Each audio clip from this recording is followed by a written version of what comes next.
अस्सलाम वालेकुम। नई वीडियोस के लिए चैनल को सब्सक्राइब जरूर कीजिए और बेल आइकॉन के बटन को दबा दीजिए। शुक्रिया।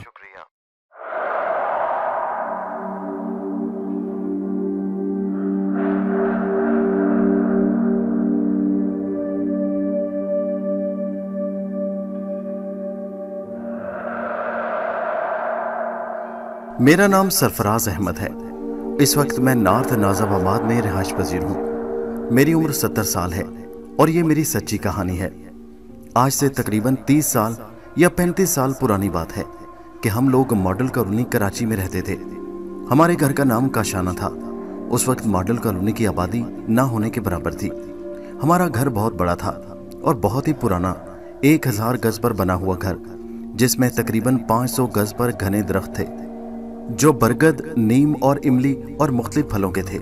एक गट्ठल का भी दरख्त था, एक बड़ी सी चारपाई का झूला जो कि बरगद के दरख्त में था और उस पर बारिश में हम सब बच्चे झूला झूलते थे। लेकिन मैं अक्सर दोपहर को, चाहे वो सर्दी का मौसम हो या गर्मी या बरसात, उस चारपाई पर स्कूल से आने के बाद ज़रूर सोता था। हालांकि वालिदा बहुत सख्त थी, मगर मुझे सुकून वहीं मिलता था। मैं 8वीं क्लास का तालिब इल्म था, मगर पढ़ाई में बहुत कमज़ोर था। एक दोपहर को सख्त गर्मी और मैं स्कूल से आकर खाना खाकर सोने के लिए अपनी पसंदीदा जगह पर चला गया। अभी मैं आधी नींद और जागने की कैफियत में था कि मुझे लगा कि कोई मेरे कान में सरगोशी कर रहा है, तुम दरख्त पर आ जाओ, तुम्हें और सुकून मिलेगा। कई मरतबा जब मैंने ये आवाज़ सुनी तो मैं फौरन उठकर दरख्त पर चढ़ गया और 2 शाखों के दरमियान इस तरह सो गया जैसे कोई आरामदेह बिस्तर लगा हो। अब मुझे दरख्त पर सोना अच्छा लगने लगा कि मैं जब भी स्कूल से आता भागकर सीधा दरख्त पर जाकर सो जाता। फिर एक दिन मुझे ऐसा लगा कि जैसे कोई मेरे सिरहाने रो रहा है। मैंने उस बात पर ज्यादा ध्यान नहीं दिया, यहाँ तक कि शाम हो गई और मैं दरख्त से उतरकर ट्यूशन पढ़ने चला गया। वापसी पर बार बार कोई धीमी सी आवाज़ में, जो कि किसी औरत की आवाज़ थी, वो कह रही थी कि आज रात को दरख्त पर ज़रूर आना। मैं रात को अपने बिस्तर पर सो रहा था कि तकरीबन रात 2 बजे के करीब वही आवाज़ फिर आई, आ जाओ जल्दी करो। मैं खामोशी से उठा और दरवाजे पर गया, मगर घर के बाहर जाने वाले दरवाजे पर ताला लगा हुआ था और चाबी अम्मा के पास थी। मैंने जैसे ही ताले को हाथ लगाया, ताला खुद ब खुद खुल गया और मैं दरख्त पर जाकर अपनी पसंदीदा जगह पर सो गया। मुझे मालूम नहीं कि क्या हुआ। सुबह जब मैं उठा तो अपने बिस्तर पर मौजूद था, लेकिन रात का वाकया मुझे अच्छी तरह से याद था। 2-4 दिन यही सिलसिला चला। फिर मैं रात का बेचैनी से इंतज़ार करने लगा। मैं ये बताना भूल गया कि रात के वक्त जहाँ दरख्त था बहुत अंधेरा रहता था कि कुछ भी नजर नहीं आता था, लेकिन मुझे ऐसा लगता कि जैसे दिन निकला हो। एक रात जब मैं दरख्त पर गया तो मुझे महसूस हुआ कि कोई मेरे बालों में उंगली फेर रहा हो। इसी तरह कुछ दिन और गुजर गए। पढ़ाई से मेरा दिल बिल्कुल उचाट हो गया और मुझे हर वक्त दरख्त पर जाने की बेचैनी रहती। एक रात जब मैं दरख्त पर जाने के लिए तैयार हुआ तो मेरे बड़े भाई की आंख खुल गई। उन्होंने मुझे बाहर निकलते हुए देखा तो शोर मचाकर पूरा घर इकट्ठा कर लिया। तमाम घर वाले मेरे पीछे भागे, लेकिन मैं इतनी तेजी से दरख्त पर चढ़ गया कि कोई सोच भी नहीं सकता था। दरख्त से मैंने देखा कि मेरे घर वाले नीचे बहुत परेशान खड़े हैं, मगर उनको नजर नहीं आ रहा था। हालांकि मैं उन सबको बआसानी देख सकता था। पूरी रात घर वाले परेशान रहे और मैं पूरी रात दरख्त पर सोता रहा। दूसरे दिन मेरे घर वालों ने बहुत कुरेद कुरेद कर पूछा कि रात मैं कहाँ गया था, मगर मैंने लाइल्मी का इजहार किया। अब अम्मा ने मेरी निगरानी पर मेरी बहन को लगा दिया, लेकिन उसका कोई फ़ायदा नहीं हुआ, बल्कि 12 बजे मेरी बड़ी बहन बेखबर होकर सो जाती। अब रोज़ बरोज़ मेरी सेहत गिरने लगी। मेरी वालिदा ने परेशान होकर मेरे वालिद को ख़त लिखा और उनको आने को कहा। उस ज़माने में वो मशरक़ी पाकिस्तान, जो कि अब बांग्लादेश है, वहाँ पर रेलवे में मुलाजिम थे। तकरीबन 1 माह के बाद मेरे वालिद साहब आ गए और वो मुझे अपने साथ रखने लगे और अपने साथ नमाज के लिए लेकर जाने लगे। एक दिन फजर की नमाज के दौरान मैं उठकर भाग गया और सीधा दरख्त पर चला गया और अपनी पसंदीदा जगह पर जाकर सो गया और 2 दिन तक मैं नीचे नहीं आया। मेरे वालिद साहब ने थाने में मेरी गुमशुदगी की रिपोर्ट लिखवा दी। दरख्त पर मेरे कानों में वही सरगोशी हुई, तुम मत घबराओ, तुम्हें कोई तकलीफ नहीं होने दूंगी। 2 दिन के बाद मैं दोपहर को दरख्त से उतरकर घर आ गया। तमाम घर वाले परेशान थे और मुझसे सब लोग बारी बारी पूछ रहे थे कि तुम कहाँ चले गए थे। मैं खुद भी हैरान था कि उन लोगों को क्या हो गया है। मैं कोई मुनासिब जवाब नहीं दे पाता, सिर्फ ये कहता कि मैं घर पर था। वालिद साहब को भी काम पर जाना था, इसलिए उन्होंने वालिदा से कहा कि इसको नवाब शाह निसार के पास भेज दो। निसार मेरे सबसे बड़े भाई, जो कि नवाब शाह में TNT में काम करते थे। मैं भाईजान के हमरा नवाब शाह चला गया, मगर मेरी रातें उसी तरह ही दरख्त पर बसर होती और सुबह मेरी आंख नवाब शाह में आंख खुलती। वक्त इसी तरह गुजर रहा था और फिर एक दिन मेरे भाई मुझे कराची ले आए और वालदा को तमाम हालात से आगाह किया कि मैं नौकरी करूं या इसको देखूं। ये रात को अपने बिस्तर पर से गायब हो जाता है और सुबह बिस्तर पर मौजूद होता है। मेरी वालदा परेशान हो गई और उन्होंने किसी मौलवी साहब को बुलवाकर मुझे दिखाया और मेरी तमाम बातें उनको बताईं। मौलवी साहब ने वालदा को बताया कि इस पर साया हो गया है, आपने इसका बहुत ख्याल रखना है, वरना ये घर वालों को भी नुकसान दे सकता है। वालदा बेचारी बहुत फिक्रमंद हो गई। एक तावीज़ मेरे गले में डाल दिया गया, जिसकी वजह से मुझे लगता कि मेरे बदन में आग लग गई हो। मैंने कुछ ही घंटों के बाद वो तावीज़ उतार कर फेंक दिया। दोबारा जब मुझे तावीज़ डालने की कोशिश की गई तो मैंने सारा घर सर पर उठा लिया। तमाम घर के बर्तन वगैरह उठा उठाकर ज़मीन पर मारने लगा। तमाम घर वाले मिलकर भी मुझे काबू नहीं कर पा रहे थे, यहाँ तक कि भागते भागते मैं दरख्त पर चढ़ गया और उन लोगों की नज़रों से गायब हो गया। फिर मेरे कान में आवाज़ आई, अब तुम मेरी पनाह में हो, तुम्हारा कोई कुछ नहीं बिगाड़ सकता। और फिर मैं सो गया और नींद की हालत में मैंने एक खूबसूरत लड़की देखी जो कि मेरे सिरहाने मेरा सर दबा रही थी। मैंने बेसाख्ता उसको अपनी बाहों में लिया और प्यार करने लगा। अब मेरी उम्र तकरीबन 15 साल की थी। न जाने कब मेरी आंख खुली, लेकिन जब मैं जागा तो अपनी चारपाई पर था और बिल्कुल अकेला था। न जाने घर वाले कहाँ थे। मुझे खाने पीने का बिल्कुल होश नहीं था। घर वालों को इस तरह देखता जैसे ये लोग मेरे लिए अजनबी हों। फिर ज़बरदस्ती मेरे भाई मुझे नफ्सियात के डॉक्टर के पास ले गए। बंद रोड पर उसका क्लिनिक था। कई माह तक मेरा इलाज होता रहा। इतने अरसे में मैंने मैट्रिक 3rd डिवीज़न में कर लिया। उसके बाद हिंदुस्तान ने हमारे मुल्क पर हमला कर दिया और 1965 की जंग शुरू हो गई। रात होते ही पूरे शहर में ब्लैक आउट हो जाता, जिससे मैं भरपूर फ़ायदा उठाकर दरख्त पर जाकर सो जाता। जंग हुए तकरीबन 1 हफ्ता हुआ होगा कि जब मैं दरख्त पर था, मुझे लगा कि किसी आदमी का साया मेरे घर की छत पर था। हालांकि चारों तरफ गुप अंधेरा था, मगर मुझे ऐसे दिखाई दे रहा था कि जैसे मैं दिन की रोशनी में देख रहा हूँ। मैं फौरन दरख्त की शाख से, जो कि बिल्कुल छत से मिली हुई थी, छत पर कूद गया। वो आदमी मुझे देखकर घबरा गया, लेकिन मेरी आवाज़ इतनी ज़ोरदार निकली कि पूरा घर उठ गया और लालटेन लेकर सहन में आ गए। मैंने छत पर चिल्लाकर उस आदमी को कहा, तुम कौन हो? मुझे अपनी आवाज़ अजनबी लगी, क्योंकि आवाज़ में इतना रोब और दबदबा था कि मैं खुद हैरान था कि क्या ये मेरी ही आवाज़ है। मेरी आवाज़ सुनकर तमाम मोहल्ला इकट्ठा हो गया और रज़ाकार भी आ गए, जो अपनी फ़ौज के लिए कंबल वगैरह मुख्तलिफ चीज़ें जमा कर रहे थे। किसी ने कहा, ये आवाज़ तो छत पर से आ रही है। तमाम लोग भागे हुए हमारी छत पर चढ़ गए और उस आदमी को काबू कर लिया, जो कि पैराशूट समेट रहा था। वो हिंदुस्तान का एक जासूस था, जो कि पाकिस्तान में जासूसी करने आया था और गलती से हमारी छत पर उतर गया। फिर मॉडल कॉलोनी की पुलिस उसको पकड़कर ले गई। जंग के खात्मे के बाद कॉलेज में एडमिशन शुरू हो गए, लेकिन मैंने घर वालों के इसरार के बावजूद एडमिशन नहीं लिया और इस तरह मैंने अपना सारा साल बर्बाद कर लिया। बकौल घर वालों के मैं घर से महीनों गायब रहने लगा। मैं एक गांव चला गया, जहां मैं एक लड़की शहला के साथ रहने लगा। शहला ही वो लड़की थी जो मुझे ख्वाब में नजर आती थी, अब हकीकत में मेरे साथ रहती और मुझे हौसला देती। कभी मुझे घर वाले याद आते तो वो मुझे इस तरह से खुश करती कि मैं तमाम बातें भूल जाता। एक रोज़ मेरे मोहल्ले के किसी साहब को उस गांव जाने का इत्तेफाक हुआ और उन्होंने मुझे वहां देखकर घर वालों की इत्तला दी और मेरे घर वाले ज़बरदस्ती मुझे वहां से कराची ले गए। वक्त का पहिया चलता रहा और अब मैं 17 साल का बांका नौजवान था और बहुत इलाज और पीरों फकीरों की वजह से मेरी तबीयत काफ़ी बेहतर हो गई। मैंने इस्लामिया कॉलेज में एडमिशन ले लिया और रोज़ाना कॉलेज जाने लगा। मैंने अपने मजमून में जोग्राफिया का मजमून लिया। जोग्राफिया में मेरी एक क्लास फेलो लड़की की, जिसका नाम हमीदा था, वो मुझे बहुत अच्छी लगती थी और आहिस्ता आहिस्ता मेरी उससे दोस्ती हो गई, जो आगे चलकर मोहब्बत में बदल गई। एक रोज़ दोपहर को अचानक काले बादल आए और उस रोज़ दिन में भी रात हो गई। ये बात 1967 की है। उस दिन कराची में इतनी सख्त बारिश हुई कि ऐसा लगा कि आज के बाद कभी बारिश होगी ही नहीं। तमाम निज़ाम धर्म भरम हो गया। मैं और हमीदा कॉलेज से निकलकर गुरु मंदिर की तरफ जा रहे थे, मगर पानी की रफ्तार और ऊपर बारिश का जोर इतना था कि वो हमें आगे बढ़ने नहीं दे रही थी। इसलिए एक घने दरख्त के नीचे हम लोगों ने पनाह ली। अचानक मेरे कान में आवाज़ आई, क्या तुम मुझे भूल गए हो? लेकिन मैं तुम्हें नहीं भूली। मैं कैद में थी, अब मैं आज़ाद हूँ। इतने में हमीदा ने कहा, सरफराज जल्दी चलो घर, मेरी तबीयत ख़राब हो रही है। लगता है कि जैसे कोई मेरा गला घोंट रहा हो। बारिश भी हल्की हो गई। किसी तरह गिरते पड़ते हम स्टॉप पर आ गए।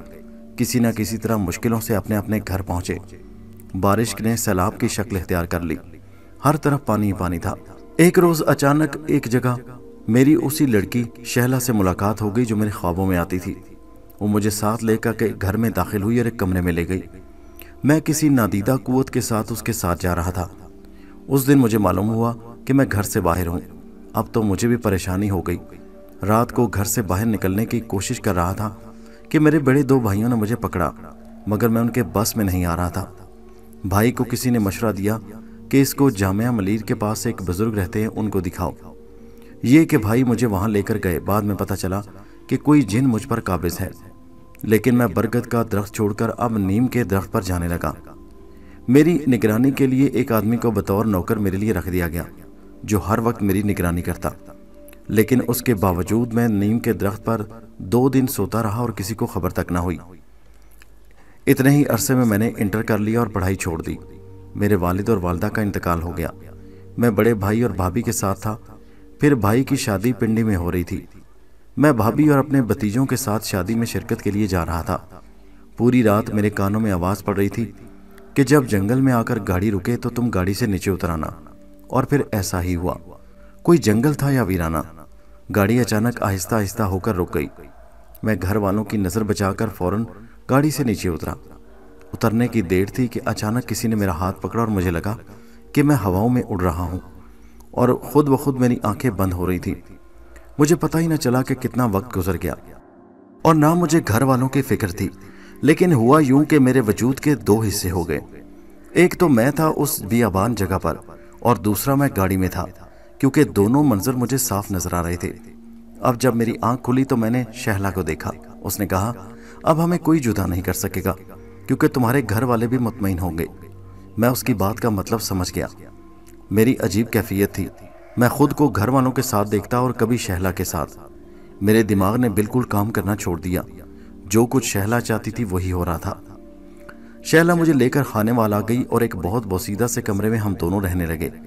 मगर एक अजीब बात यह थी कि दिन को मैं अपने घर वालों के साथ शादी की तैयारी में होता और रात को शहला के साथ। शादी से एक दिन पहले मेरी बड़ी बहन ने मुझसे कहा, क्या बात है, तुम बहुत खामोश हो गए हो। तुम तो बहुत हंसी मजाक किया करते थे। मेरी समझ में नहीं आया कि क्या जवाब दूं। शादी के खात्मे के बाद हम लोग वापस कराची आ गए। रात के वक्त मुझे शहला ने कहा, अब तुमको अपने घर जाना होगा। मेरा जो मकसद था वो पूरा हो गया।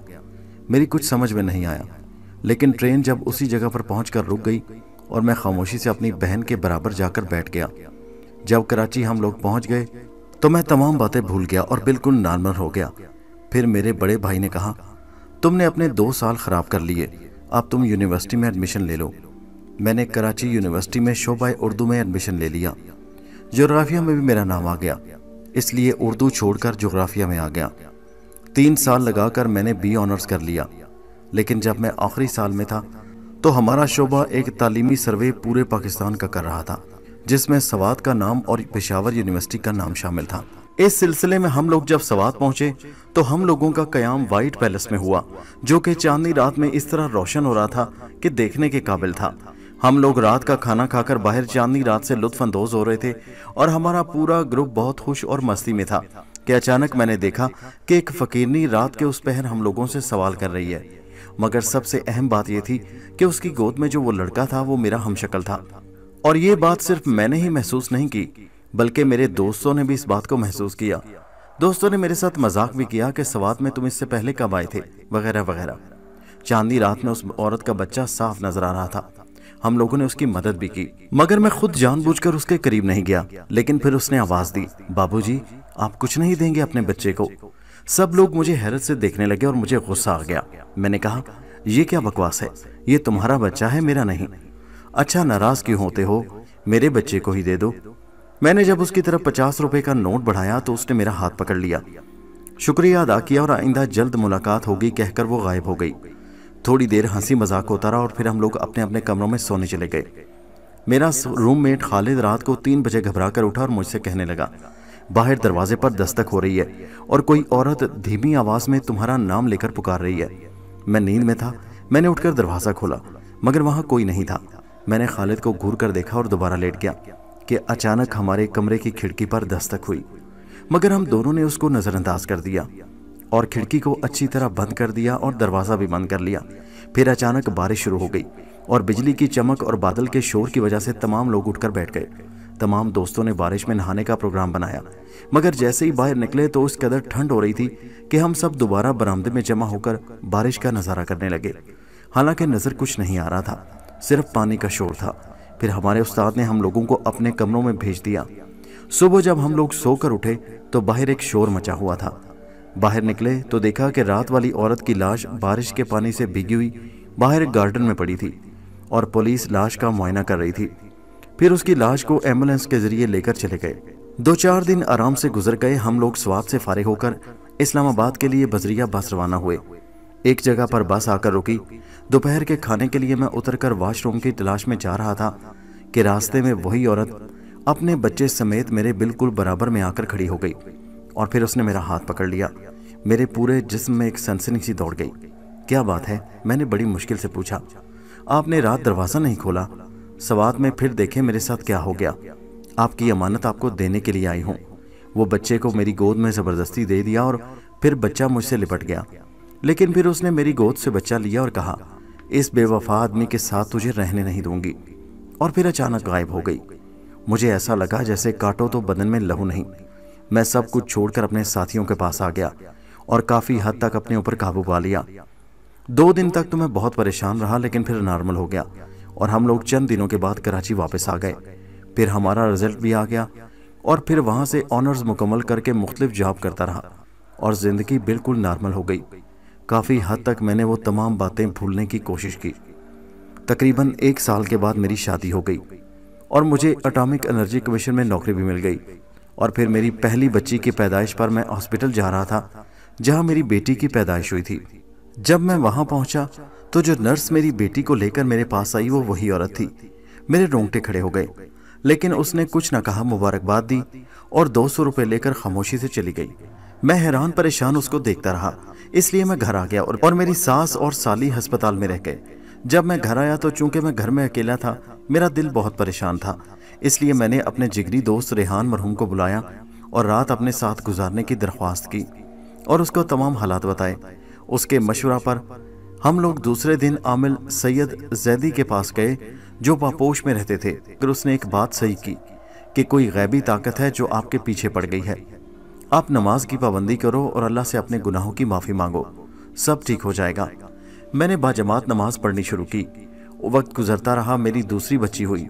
इस मर्तबा भी उस नर्स ने मेरी बेटी को मेरी गोद में दिया, लेकिन इस मर्तबा उसने एक बात कही, तुम अब लड़के को तरसोगे और अब तुम्हारे घर में सिर्फ लड़कियां पैदा होंगी और ये आखिरी औलाद है। इसके बाद तुम्हारे घर कोई औलाद नहीं होगी। मेरे 3 बच्चे ज़ाया हुए। आज मेरी बच्चियों की शादी हो गई। ना मेरी औलादे नरीना है और ना कोई औलाद हुई। सिर्फ 2 बेटियां समरीन और अमारा ही हुई। आज मैं 70 साल का हो गया हूँ। 2012 में सिविल एविएशन अथॉरिटी से रिटायर्ड हो गया और नमाज की पाबंदी अभी तक कायम है, मगर उसके बाद अब तक कोई वाक़या नहीं हुआ।